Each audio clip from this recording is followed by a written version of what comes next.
de educación física, ¿no? Son brasileros, ¿sí? Walter Brach y Francisco Caparrós. Estos profes lo que hacen es hacer así como Bourdieu y Passeron hicieron un análisis del sistema educativo en Francia, ellos hacen un análisis de la educación física en Brasil. ¿Sí? Lo que hacen es un estudio, una investigación sobre cómo estaba la educación física en Brasil en la década del 60, 70 y 80. Y explican la evolución de esta disciplina académica dentro del ámbito escolar. ¿Sí? Estamos orientados más o menos en el contexto, la coyuntura en la que se desenvuelve este trabajo. Ven que acá. Hay preguntas a unos compañeros. Profe, los autores que entran, bien porque no pude escuchar. Desde Saviani, desde la unidad 2, ¿sí? Hasta lo que vamos a ver sobre autismo y motricidad. Todo lo que está acá, Bourdieu, Passeron, Giroux, Apple, Contreras, todos esos entran. Lo que nos quedan por ver es de la educación física y la cultura corporal, ¿sí? La educación física en Brasil, la teoría de los juegos, eso anótenlo por favor, y el tema de motricidad, corporeidad, educación física en el autismo. ¿Sí? Nuestra materia es teoría de la educación física. Bueno, el último bloque que vemos es cómo, desde el punto de vista teórico, nosotros podemos abordar la enseñanza de las prácticas corporales en personas con autismo. Ahí se cierra, no nos va a dar más el tiempo, porque no tenemos más espacio. Entonces, ahí cerramos por este cuatrimestre, por esta cursada, el marco teórico que vamos a ver. ¿Sí? Hasta ese texto, hasta ese material bibliográfico, ingresa para el parcial. Lo mismo para el integrador. ¿Sí? Ya si vamos a final, es todo el programa. ¿Bien? Perfecto. Seguimos. Continuamos a bingo. Entonces, estos profes, ¿sí? Teóricos, lo que hacen es analizar que en un principio, ¿sí? Cuando la educación física en Brasil ingresa en el ámbito escolar, había un debate entre diferentes posturas. Como acá se daba en Argentina la educación física militarista o higienista, bueno, en Brasil el tema era ¿qué enseñamos en educación física? ¿Gimnasia o deporte? Como principal contenido educativo. ¿Cuál es el contenido más pertinente para la educación física dentro del ámbito escolar? Se planteaba. ¿O la gimnasia o el deporte? Bueno, a finales del siglo XIX, principio del XX, históricamente la gimnasia era el principal contenido que se enseñaba en la educación física en general, ¿no? Luego el deporte empieza a tomar más fuerza y queda impuesto ya en la década del 60 y en el 70 como casi la única práctica corporal o la única manifestación de movimiento que se enseña en las clases de educación física. Esto lo analizan en Brasil, pero si se ponen a pensar, en Argentina también pasaba algo parecido, ¿no? O sea que hay una deportificación de la educación física. Es una educación física deportivista. ¿Se entiende? Es la única práctica corporal que se enseña en las clases de educación física. Este modelo le atribuye a la educación física como un papel con un papel solo de iniciación deportiva. El objetivo de iniciar a los alumnos a los deportes. ¿Sí? El objetivo era la detección de talento para los diferentes deportes. ¿Sí? Era tratar de orientar a los futuros adultos, ¿sí? A posicionarse de manera importante en la construcción de los futuros equipos de alta competencia. Entonces la educación física en esa coyuntura termina siendo solo un elemento de iniciación deportiva. En relación a esta educación física deportivista, había dos corrientes. Una dogmática, ¿sí? Que veía el deporte como un medio educativo, ¿sí? Similar a las teorías no críticas de la educación. ¿Se acuerdan las teorías no críticas de las que hablaba Saviani? que decían que la educación era una herramienta de inclusión, de superación, y que a través de la educación se iban a eliminar o iba a bajar los niveles de marginalidad. Bueno, acá la corriente dogmática considera que el deporte es un medio educativo. Y la otra era la corriente pragmática, que veía la educación física como una herramienta, ¿sí?, para formar nuevos deportistas.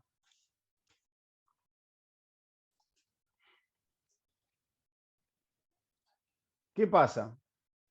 Cerca de la década en la década del 80, mejor dicho, cuando caen las dictaduras militares en América Latina, pero acá en Brasil en particular, varios profes, influenciados por el marco teórico que estuvimos viendo hasta acá, ¿sí?, Bourdieu, Brom, Sergio, Passeron, ¿sí?, empiezan a reflexionar sobre sus prácticas y se produce un debate interno entre los profesores de educación física que no estaban conformes con este tipo de educación física, cómo se estaba dando la educación física dentro del ámbito escolar. ¿Por qué pasa esto en la década del 80? ¿Por qué pasa que se plantean esta autocrítica? Bueno, justamente en este contexto sociopolítico que se daba en la década del 80, es cuando caen las dictaduras en América Latina, ¿sí? En esa caída de la dictadura hay una redemocratización, ¿sí? Se vuelve muy fuerte el sindicalismo en general, pero el sindicalismo docente en particular, y surgen movimientos sociales, etc. En esa coyuntura histórica, los profes empiezan a tener mayor acceso a formación académica superior, ¿sí? Empiezan a tener la posibilidad de hacer posgrados, especializaciones, maestrías, doctorado, y ahí es cuando toman contacto con este marco teórico del que estábamos hablando al principio de la cursada. Profe, Al tomar disculpe que contacto, interrumpa. ¿Puedo repetir sí, lo último? Porque se me cortó justo y no entendí nada. Se cortó todo está por bien, un error mío. no pasa nada.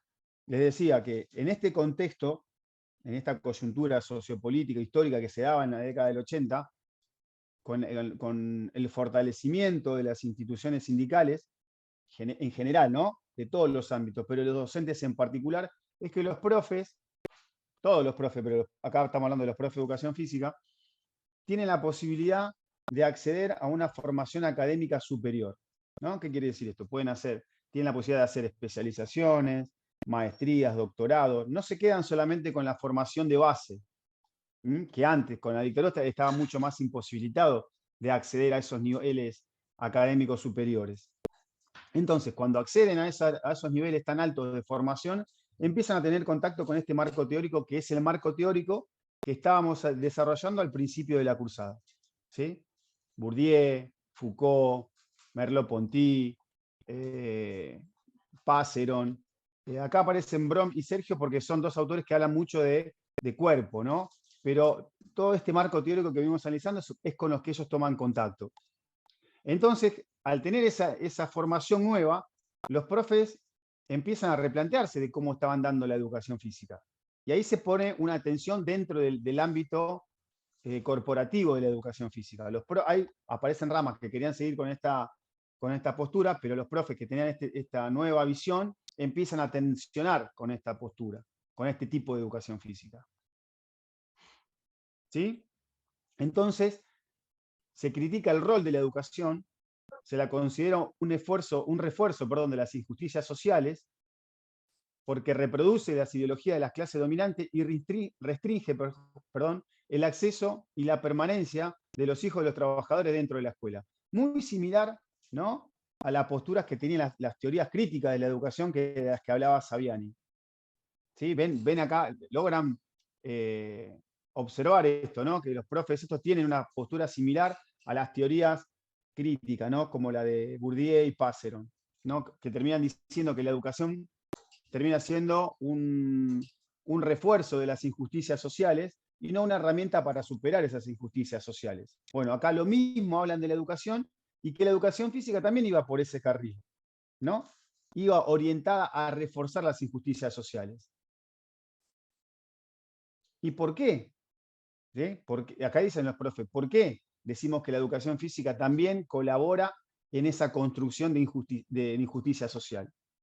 Dicen, porque hacer el deporte, ¿no? La principal práctica corporal, ¿qué pasa? El deporte plantea que sobresalga el individualismo, ¿sí? Recompensa el rendimiento cuantitativo de las capacidades físicas. Entonces el deporte escolar contribuye a la docilización de los cuerpos, ¿sí? Parecido a lo que decía Pablo Jaragroski, y por lo tanto a un comportamiento de sumisión ante los patrones vigentes.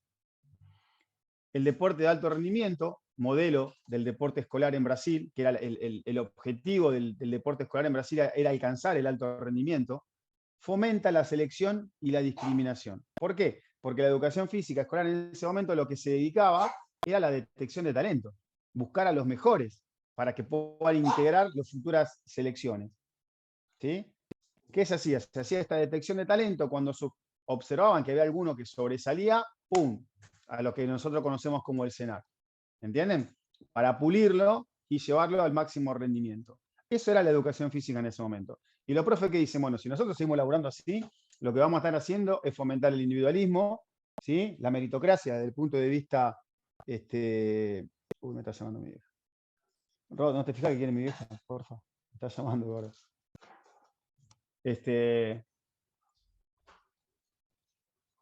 Perdón, justo me llamó mi mamá. Fomenta el individualismo, la meritocracia desde el punto de vista de las capacidades funcionales, ¿sí?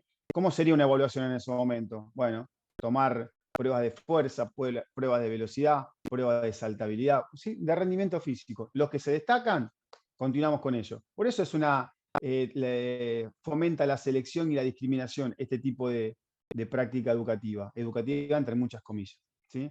Entonces, el deporte tuvo la hegemonía de la educación física escolar, en ese momento histórico en Brasil, dificultando el acceso de los estudiantes a otro tipo de manifestaciones corporales. Es decir, que los profes no es que se oponían al deporte como contenido educativo, a lo que se oponían es a que sea el único contenido educativo en las clases de educación física.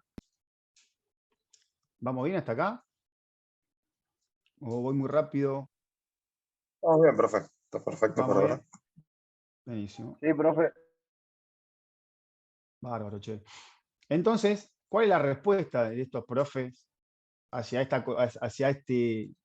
foto, ¿no? Que ellos ven y que describen acá? Bueno, la postura que ellos dan, la respuesta que dan, es construir una cultura corporal del movimiento. En Argentina, en estos momentos, también se daba este debate, ¿no? Había profes que también tenían esta misma reflexión y lo que plantean es modificar el nombre de nuestra disciplina. En Argentina, nuestra disciplina se llama educación física, ¿no? ¿Qué quiere decir? Educación de lo natural. Physis viene del griego que quiere decir natural. Entonces los profes dicen, no, nosotros no trabajamos con un cuerpo solo natural. El cuerpo con el que trabajamos los profes tiene un ámbito, una variable orgánica, biológica, ok, pero no es la única variable de los cuerpos con los que nosotros trabajamos.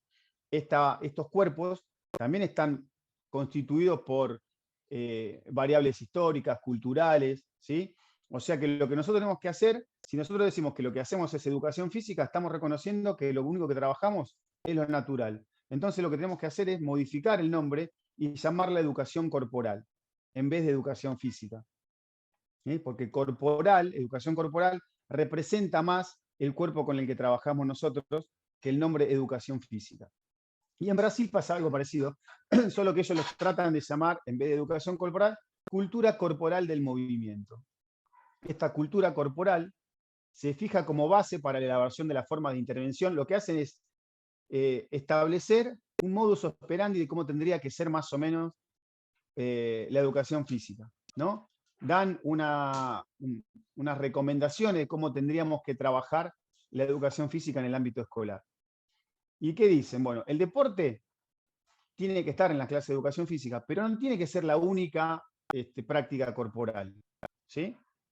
Se propone, como también lo decía Pablo Jaragroski, como lo decía Eduardo Gala, hay como una coincidencia, ¿no?, de estos autores de Brasil con los autores de nuestra educación física. Ellos proponen también, como los que decía recién, como Pablo y como Eduardo, superar la visión biológica del cuerpo, ¿sí? Esta visión biológica fomentada por los saberes de las ciencias naturales, de la fisiología, ¿no? Del saber biomédico. Entonces dice que el objeto de estudio, ¿no?, de la educación física es el cuerpo, pero este cuerpo es construcción cultural y no un cuerpo vinculado solo con lo biológico, con la naturaleza. Entonces, la cultura corporal también propone una reflexión pedagógica sobre las prácticas y propone ciertas prácticas corporales para trabajar dentro de la cultura corporal del movimiento. Y algunas también son coincidentes con la que se propone acá en Argentina. ¿Se acuerdan las prácticas corporales que hablábamos nosotros? Juego, deporte, gimnasia, vida en la naturaleza, prácticas acuáticas. Bueno, en Brasil lo que proponen son juegos, danzas, luchas, gimnasia y deporte. A diferencia de nosotros, que no tenemos la danza, ¿sí?, ni la lucha, porque la danza queda en Argentina más orientado hacia el ámbito de la educación artística, ¿sí?, quedó más de ese lado que del lado nuestro de los profesores de educación física. ¿Por qué? Porque ellos tienen expresiones culturales como la capoeira, que es como una fusión, ¿no?, de prácticas combativas, entre comillas, con la danza, ¿sí? La capoeira es como una mezcla de danza con lucha, ¿eh? Es una expresión cultural muy propia de ese contexto. Admitimos a María. Y acá les dejo, ¿sí?,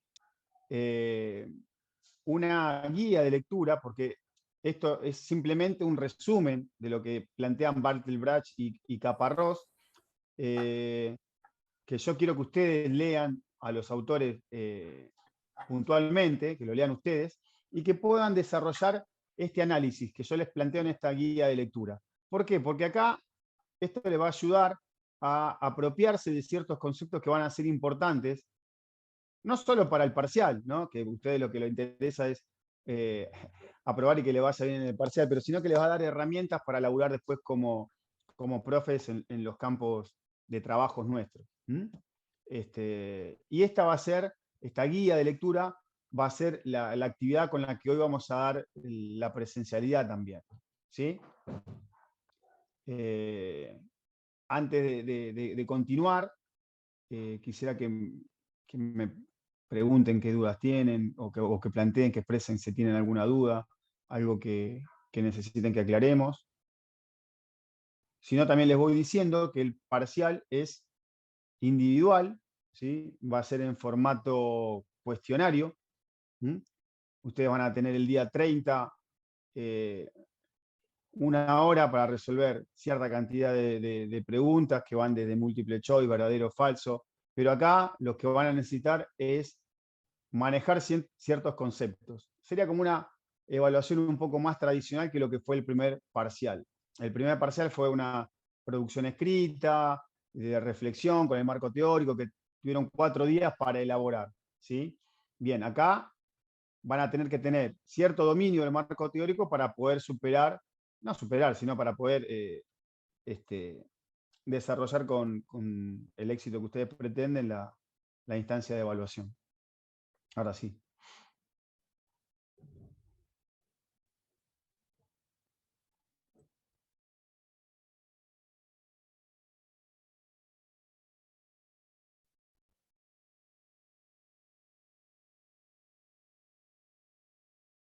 Exacto.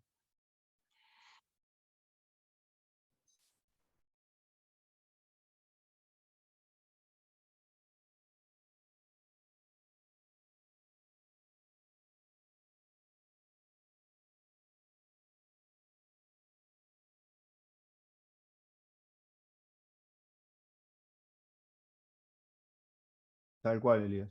Es así. Entonces, si vos continuabas con que la única práctica corporal que se daba en las clases de educación física era el deportivismo, ¿sí? El deporte con esta mirada terminaba siendo una selección. ¿Y qué pasaba con los que no daban con ese perfil? No podían desarrollar su corporalidad, su motricidad. ¿Entienden? Nosotros terminaba el rol de la acción pedagógica, el rol docente, era solamente un seleccionador, ¿sí? evaluador y seleccionador. Porque la lógica del deporte es esa, ¿sí?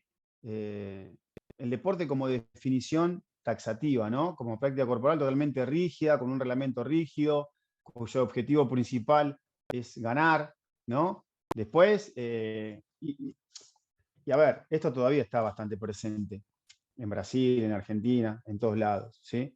El deporte sigue siendo como por más que ahora lo discutamos y intentemos meter o tratemos de utilizar otras prácticas corporales, em, el deporte sigue siendo algo muy, muy vigente, claro, muy vigente, selectivo y vigente. A ver, en las evaluaciones de educación física, como hablamos siempre, está esta evaluación cuantitativa de las capacidades funcionales, ¿sí? O de las cualidades físicas, que viene de esto.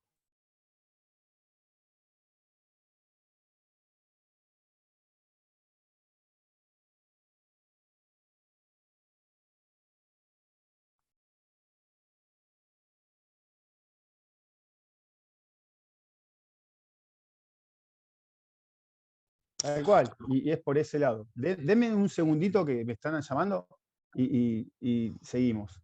Hola, hola, hola. Sí, bien, sabés que estoy dando una clase por Zoom. Yo estoy dando clase en la universidad ahora justo. ¿Te puedo llamar en un ratito? Bueno, si querés te explico después. Dale, gracias. Te llamo mañana, te llamo mañana. Dale, gracias. Chau. Perdón. Ahí estamos. O sea que sigue teniendo un protagonismo importante el deporte dentro de la educación física. Por lo menos ahora se está reflexionando sobre esto. Y tiene un protagonismo tan importante que incluso los estudiantes mismos en la clase de educación física proponen hacer deporte, más que otras cosas. Y algunos deportes hegemónicos sobre todo, ¿sí? Y nosotros los profes tenemos que estar ahí negociando un poco con ellos. Bueno, está bien, quieren hacer fútbol, quieren hacer handball, bueno, primero les propongo hacer tal cosa. Les propongo que hagamos tal cosa, o que juguemos con esto, ¿sí? El deporte ha matado el juego prácticamente en la educación física, sobre todo el nivel secundario, ¿sí? Y si está presente el juego, es para enseñar algún deporte. Se utiliza el juego como una herramienta de enseñanza de otras prácticas corporales y no como un contenido en sí mismo educativo, ¿no? Que eso es un poquito lo que vamos a hablar la semana que viene. Pero nada, ¿qué otra cosa que les parece que tenemos que conversar o aclarar?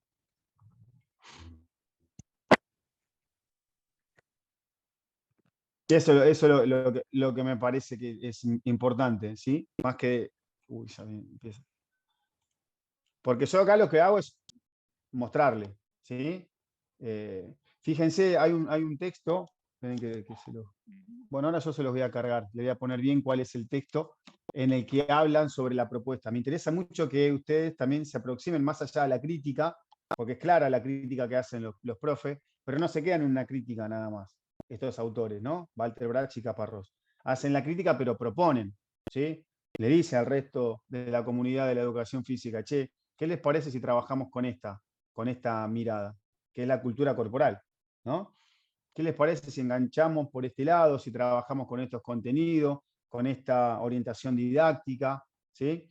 O sea que los profes no se quedan en la crítica nada más, sino que tratan de dar una salida. Y lo que me parece importante, porque esto yo lo pude ver enseguida, es esto de relacionar a las teorías críticas con la postura de estos autores, ¿sí? Las teorías críticas de la educación se ven bien claras en este discurso, ¿no? Las teorías críticas hablan de la educación en general, pero acá los profes hablan de la educación física como parte de una herramienta de dominación de las clases culturales, de las clases dominantes, perdón. Así que bueno, eso sería más o menos lo que nos queda. Nos queda ver teoría de los juegos, acá estamos hablando del deporte, nos queda ver juego y educación física y motricidad y corporeidad en autismo. Profe, Esto lo tenemos Señor. que entregar ahora hasta las Sí, 9. yo, como no va a llevar un tiempo de lectura, ¿sí? Yo lo voy a dejar abierto hasta mañana. ¿Les parece? No es que se lo Sí, sí. corto ahora a las 9 y ya está, el que no lo entregó nada. Porque más que ustedes, yo, esto lo que quiero es llevarlo a que tengan ese contacto con el marco teórico. ¿Sí? Porque hasta acá la mayoría viene perfecto. No quiero que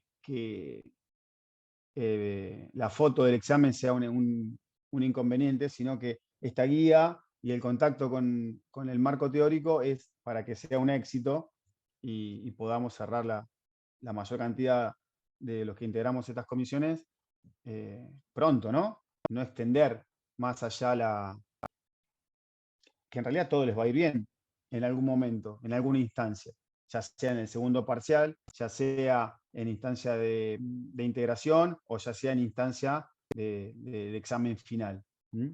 Porque más allá que yo les digo, bueno, en el final entra todo, pero uno mira cómo fue la cursada en el final. Es más, cuando ustedes se anotan y uno tiene a los estudiantes que se inscribieron en los finales, te dice cómo fue la cursada de cada uno.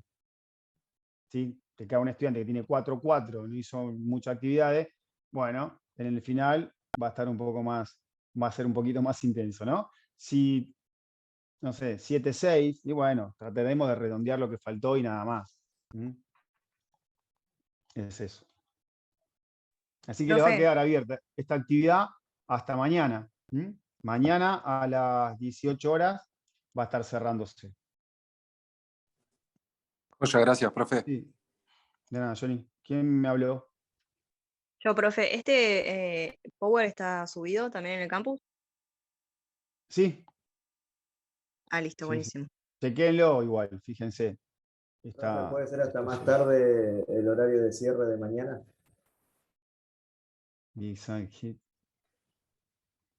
¿Y hasta cuándo, Rubencito, querido de mi corazón? 21 por lo menos, por el trabajo, no por otra cosa. Ya sé que todos Eh, trabajamos. Está bien. Sí, para que me lo anote porque yo después lo programo. Eh, Cierre actividad hasta las 22 horas. Ya tiene como un día y medio para hacer.